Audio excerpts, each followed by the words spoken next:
reunidos para estudarmos um pouco mais do Evangelho de Jesus, através do Espiritismo, que sempre nos acolhe, na Casa da Sopa.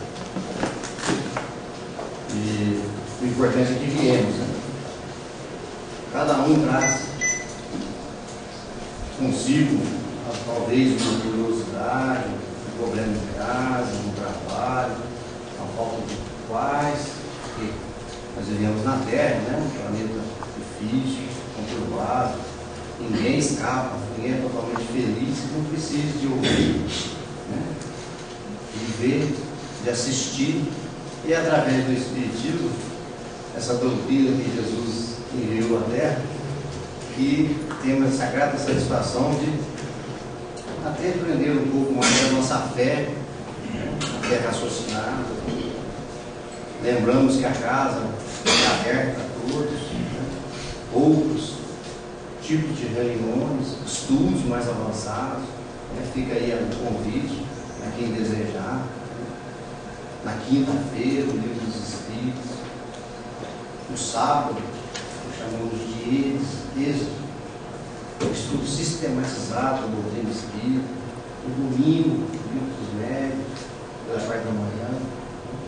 Outros convites, outras palestras, e estudos, como a de hoje, por exemplo, André Luiz, de Campinas, no dia 28 deste mês, estará presente conosco, uma noite agradável, mais uma palestra, que aprendemos tanto.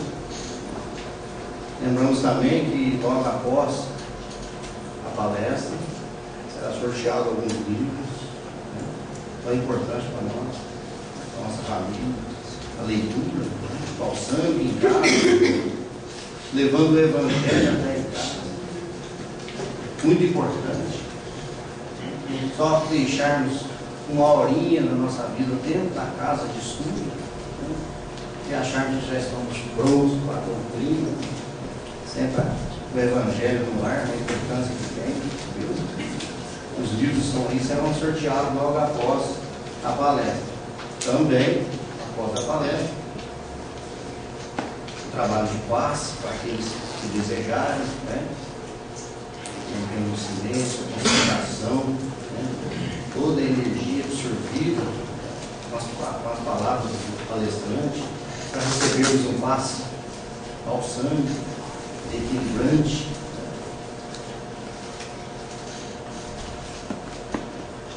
Está presente conosco a nossa Maria Séria, os quadros de evidência, e o palestrante da noite, o irmão Renato, tenho certeza que a maioria já conhece.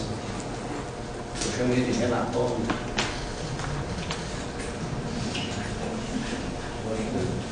Gostou,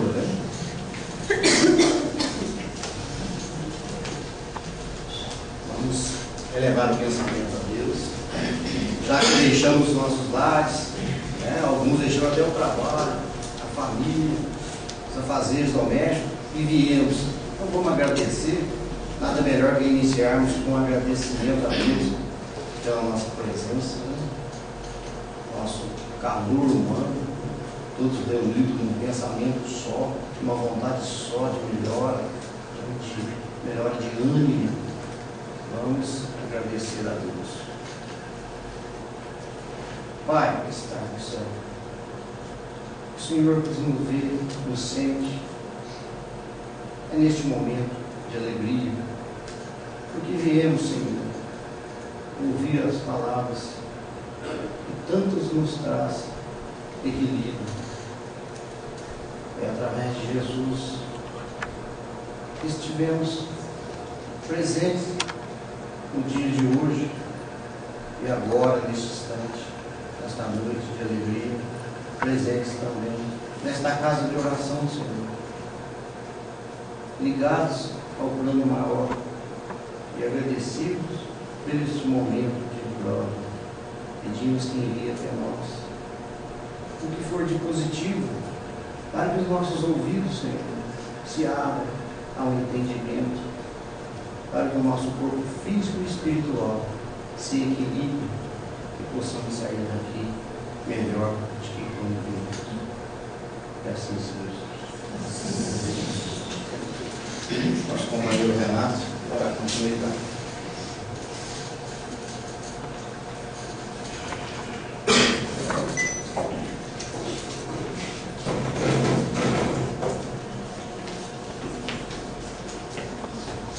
Queridos amigos, companheiros de doutrina, aqueles companheiros que nos visitam pela primeira vez,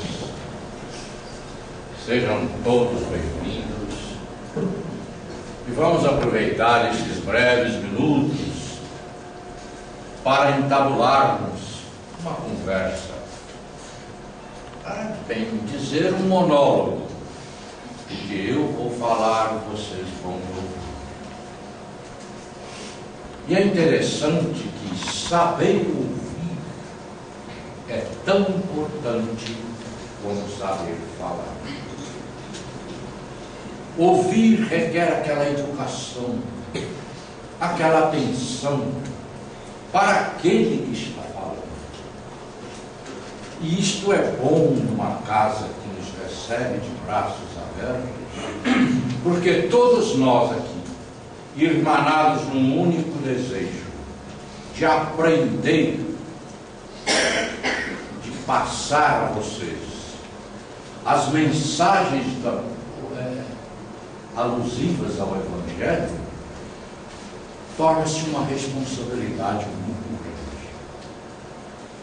E a educação, o respeito, o carinho que vem desse conclave amoroso nos sustenta e nos dá forças.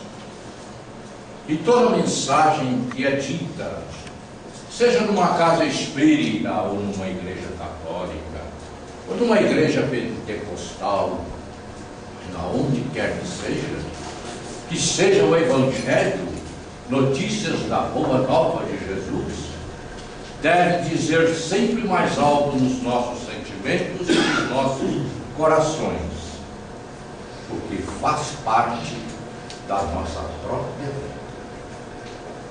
E na mensagem de hoje, com toda certeza, nós vamos falar de assuntos que vão revolucionar os nossos sentimentos, as nossas interpretações, quando, na verdade, vamos buscar novos empreendimentos. Todos somos capazes, todos temos vontade, e é preciso começar a se movimentar.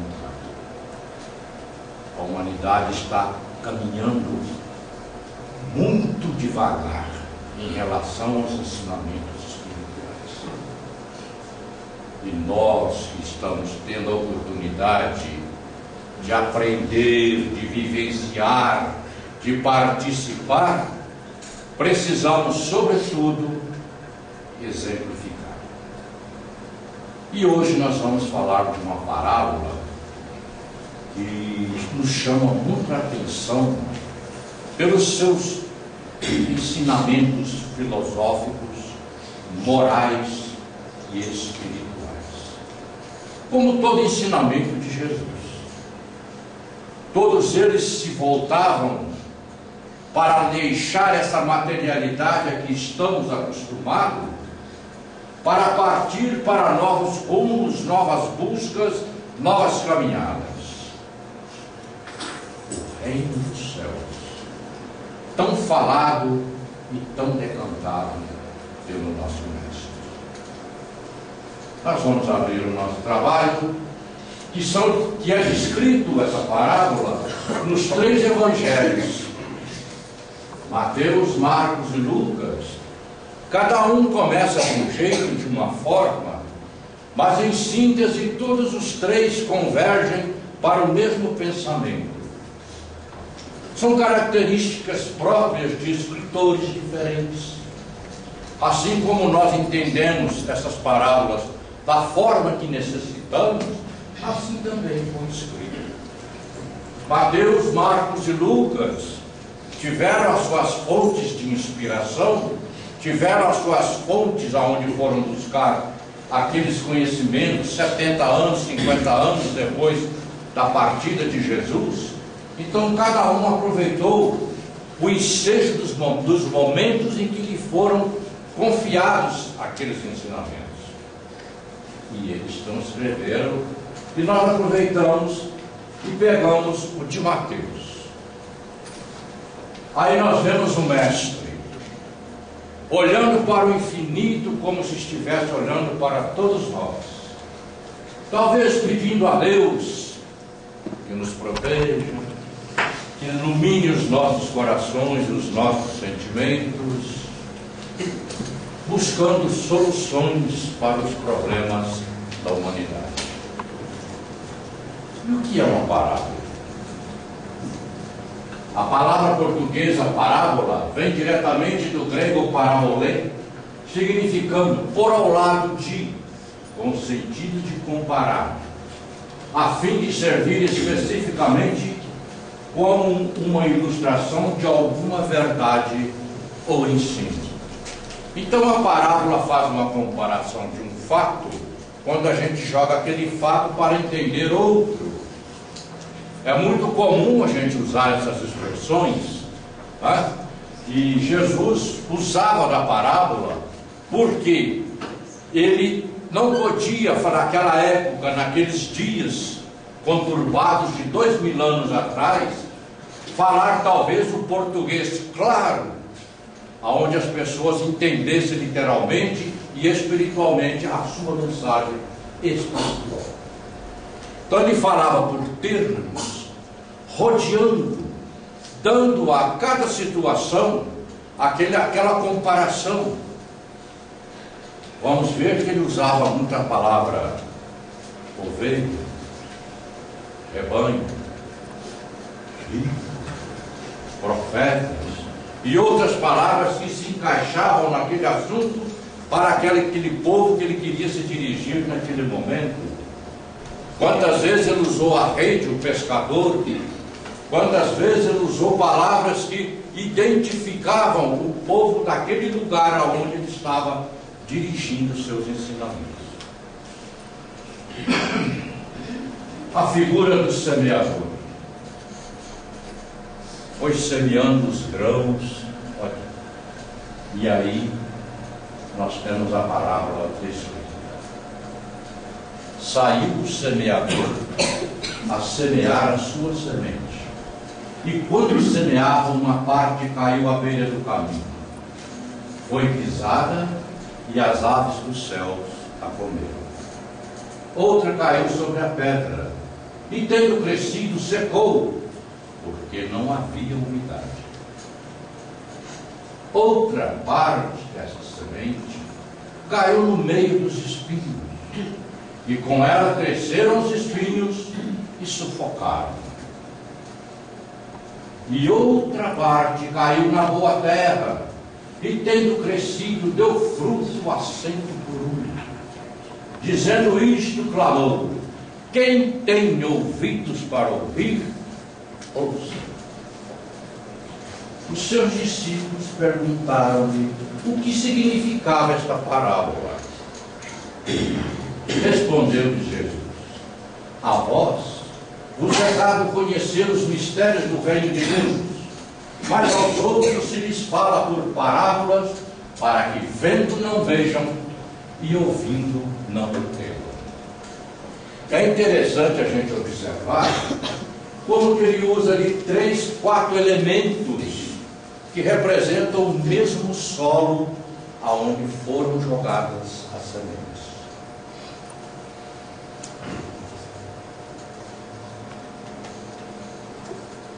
Análise das partes. O semeador é Jesus Cristo, o Filho de Deus. O campo aonde ele joga essas sementes, os grãos, é toda a humanidade. Somos nós, os homens, que agora já estamos aptos para ouvir esta mensagem. A semente retrata a palavra de Deus, o Evangelho. Quando Jesus aportou entre nós há 2000 anos para trazer uma modificação de comportamento através do próprio Evangelho da Boa Nova, ele encontrou as mais diferentes barreiras e antagonismos que, pela própria história que nos é revelada e contada pelos quatro evangelistas, culminaram na morte do próprio Jesus. Perseguições, porque ele disse simplesmente que não veio modificar a lei, mas dar-lhe cumprimento. Então, quando ele trouxe novos ensinamentos, como acontece até hoje, existe uma revolução de comportamentos. As pessoas parecem que se veem envolvidas naqueles novos ensinamentos e partem em busca de novas soluções, de novas resoluções em suas vidas. E isso aconteceu numa época bravinha, aonde o comportamento dos seus co-irmãos, os nossos judeus, vieram quase que empanar aquele trabalho. A lei de Moisés, antecedendo a vinda dele, era a base fundamental da compreensão religiosa do povo. Mas quando Jesus trouxe uma nova lei, um novo sentimento de aplicação, substituindo olho por olho, dente por dente, pelo amor ao próximo, trazendo aquela mensagem do amor de Deus e do amor ao próximo e do amor a si mesmo, Jesus mexeu com a nata da sociedade. Os fariseus, os sacerdotes se investiram contra ele, tentando derrubar, tentando modificar. Perseguiram tanto que o levaram à morte. Mas a semente foi lançada, a humanidade continua recebendo esses ensinamentos e o Evangelho continua portentoso como sempre foi. Outra figura de um semeador. Nós estamos vendo ali uns passarinhos. Nós vamos falar desse passarinho. Beira do caminho. O comportamento psicológico da humanidade neste ensinamento. Jesus, profundo conhecedor da raça humana, em todas as suas peripécias e capacidades, sabia de antemão que muita parte disso que ele ia falar não seria compreendida pela humanidade. Exatamente nesse lançamento dessa parábola, ele faz essa comparação de entendimento. Vamos pegar uma sala escolar. A professora está lá na frente, ensinando o português, o francês, o inglês, seja lá o que for. Nem todos os alunos compreendem da mesma forma. Nem todos eles estão aptos a entender aquela mensagem. E é por isso que muitas vezes, hoje não tem mais, mas tinha no meu tempo, a reprovação. Ou então segunda época. Era obrigado a estudar para passar de ano. E essa passagem de ano traz um transtorno tremendo, transtornos financeiros e psicológicos, principalmente para o bolso do papai e da mamãe. Muito bem. O Evangelho, a palavra, é muito comum a gente ouvir falar isso. Você não conhece a palavra de Deus. Quando se vê falar em palavra de Deus, é a sua mensagem evangélica que Jesus veio trazer. É essa semente que ele lançou nesses solos da vida. E ali nós temos a primeira leva dessas sementes foi lançada à beira do caminho. O Evangelho difundiu. Muitos o ouvem. Acham bonito e de elevada moral. Contudo, vem o mal e tira a palavra dos seus corações, para que não suceda que, crendo, sejam salvos. Aí Jesus já está dando a sua interpretação para os seus apóstolos. Se nós verificarmos ali, ele fala: ouça quem tem ouvidos para ouvir, veja quem tem olhos para ver. A vocês, meus apóstolos, meus discípulos diretos, é dado conhecer as coisas do reino dos céus. Muita gente se lembra daquela passagem onde Jesus fala com Nicodemos: se eu vos falo das coisas da terra e você não compreende, imagine se eu falar das coisas do céu. Então Jesus falava das coisas espirituais para os seus discípulos diretamente, naquela conversa amiga, naquele papo amigável, sentado numa mesa, comendo um pão, às vezes até tomando um copo de vinho, porque Jesus era social. Jesus participava dos casamentos, das festas, se sentia bem com isso.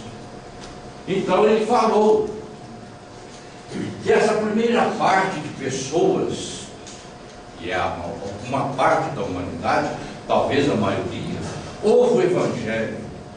Muitos vêm aqui, ouve o padre falar, o pastor, mas como aquele pastor falou comigo? Eu fiquei emocionado. Sai da igreja ali, vai para o botequim tomar cachaça, vai fazer ferra, vai estragar a vida dos outros. Ouve, entra no ouvido e sai no outro. Essa é uma realidade. Nós não estamos fantasiando. Nós temos exemplos aqui mesmo dentro da Casa da Sopa. Pessoas chegam muitas vezes com problemas físicos, mas sobretudo espirituais. E quando está precisando, mas a Casa da Sopa, fulano é um anjo, nossa, precisa ver. Pulou-se, ficou bom, tchau, gente, obrigado. Nunca mais volta. Nunca mais volta e nem sequer falam muito obrigado. Nós não estamos pedindo isso, mas é o reconhecimento daquilo que recebeu. Quando Jesus curou os 10 leprosos que o procuraram, 8 foram embora, sequer olharam para trás, mas 2 voltaram. Jesus, mestre, obrigado pela cura que recebemos. A gente tem que saber agradecer.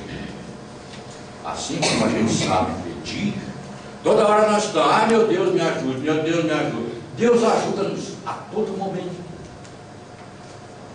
Mas é difícil a gente falar assim, oh meu Deus, obrigado. Obrigado pelo dia, pela comida, pela vestimenta, pelo trabalho que eu tenho, pelos filhos que me deste. Muitas vezes a gente não agradece. A gente não tem tempo. Porque as coisas materiais nos envolvem de tal maneira que nós esquecemos daquilo que vai ser nosso para a eternidade. As coisas do Espírito. Então essas pessoas na beira do caminho são aquelas que ouvem, dão aquela importância, mas depois, perdidos pelas coisas da vida mundana, vão embora. Se esquecem de Deus. O solo é pedregoso. A semente que cai no pedregulho significa os que recebem com gosto a palavra quando a ouvem, mas não tendo raízes, em sobrevindo a tribulação e perseguição por causa da palavra, logo se escandalizam e voltam atrás. Somos nós também. Ouvimos a palavra, entendemos a sua explicação, mas quando chega a hora da prova, a gente amolece, a gente cai. E para que eu vou ficar acreditando nisso? Eu vou fazer o que eu tenho que fazer. As coisas do Espírito que fiquem para depois. Meus amigos, a nossa vida é tão breve, é tão passageira, é tão rápida, que ontem mesmo eu tinha 5 anos. Desse mês, Angélica, eu vou fazer 65. 60 anos. A gente fica se perguntando o que é 50 anos na vida? O que é 100 anos na história? É um vento que passa. Porque o Espírito é eterno. Ele vive a infinitude da vida. E nós estamos aqui cumprindo uma tabela, um espaço de tempo que nos foi reservado para que a gente faça as coisas. E quando a gente perde a oportunidade e não faz, a gente perde tempo. Perde a preciosa oportunidade de melhorar-se na vida. Então, quando vem essas perseguições, e ainda falam por causa da palavra, ou seja, por causa do Evangelho, é aquela situação em que você, analisando você mesmo, você chega à conclusão de que precisa se modificar. Um exemplo simples, um viciado em qualquer coisa. Ele toma aquela resolução: meu Deus, eu não posso mais viver assim, eu estou trazendo um desconforto para minha família, eu estou prejudicando meus filhos, minha esposa, ou meu marido, seja lá o que for, eu estou perdendo meu emprego, eu quero parar, eu quero modificar. Não adianta, gente, tomar remedinho externo. Você tem que tomar consciência daquilo que você quer fazer. Quando Jesus esteve aqui, lá naquela manjedoura, narram os evangelistas que os anjos cantaram glória a Deus nas alturas e paz na terra aos homens de boa vontade. O que significa isso nas nossas vidas? Que tudo que você faça, o que deva fazer, faça com boa vontade, faça com amor, no sentido de ajudar, de melhorar-se, de melhorar o seu próximo. É esse o objetivo da vida. Senão a gente vai passar aqui em brancas nuvens e não vai produzir nada. E quando nós chegarmos lá do outro lado,